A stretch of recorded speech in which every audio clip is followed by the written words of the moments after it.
2040년 대한민국은 살인, 강간, 성폭력 등 각종 범죄와 더불어 특히 성범죄가 심각해지면서 국민청원에 여성들이 몸을 지킬 수 있게 총기 소지를 합법화해달라는 국민청원이 올라왔다.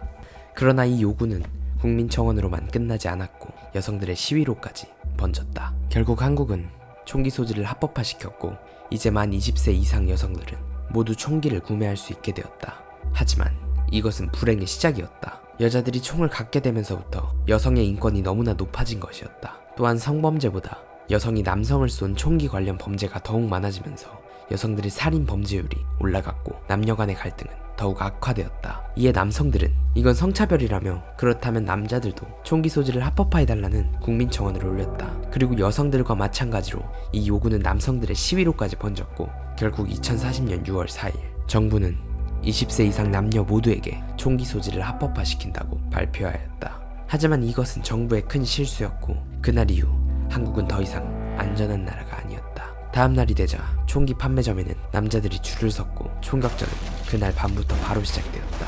여성들에게 비인격적인 대우를 받은 남자들이 복수를 한 것이었다. 남자들은 총을 사고 무리를 지어 자신들을 무시한 여자들에게 복수를 했다.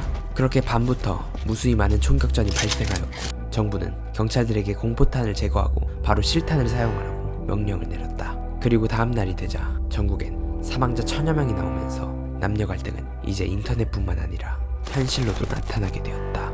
그렇게 일주일이 흘러 총으로 인한 사망자 수가 10,000명이 넘으면서 정부는 이에 심각성을 인지하고 총기 합법화를 없애고 총기 소지를 금지한다. 또한 총기를 일주일 안에 반납하면 모두 환불해주겠다고 하며 만약 반납하지 않으면 1년의 징역 또는 벌금 1000만 원을 부과하겠다고 선포한다. 하지만 많은 사람들 중 특히 젊은 층이 반발하며 총기를 반납하지 않고 집에 숨겨놓는다. 그렇게 일주일이 지나고 사람들이 총을 다 반납하지 않고 계속되는 총기 사건으로 사망자가 급증해 10만 명을 돌파하자 정부는 특단의 조치를 내린다. 대통령은 계엄령을 선포하여 군인들을 총동원해 무력으로 한국의 모든 집들을 수색하였다. 그리고 총기를 발견 즉시 압수하였고 총을 반납하지 않은 사람들은 벌금 1000만 원을 물었다. 또한 정부는 앞으로 총기 발견 시 징역 3년에 처한다고 발표하면서 이 사건의 시발점이었던 살인죄, 성범죄에 대한 법을 대폭 강화하였다. 살인죄는 징역 10년에서 중형은 사형이었고 성범죄 또한 중형은 무조건 사형으로 바뀌었다. 이후 남녀 간의 성차별 갈등은 많은 부분이 해소되었고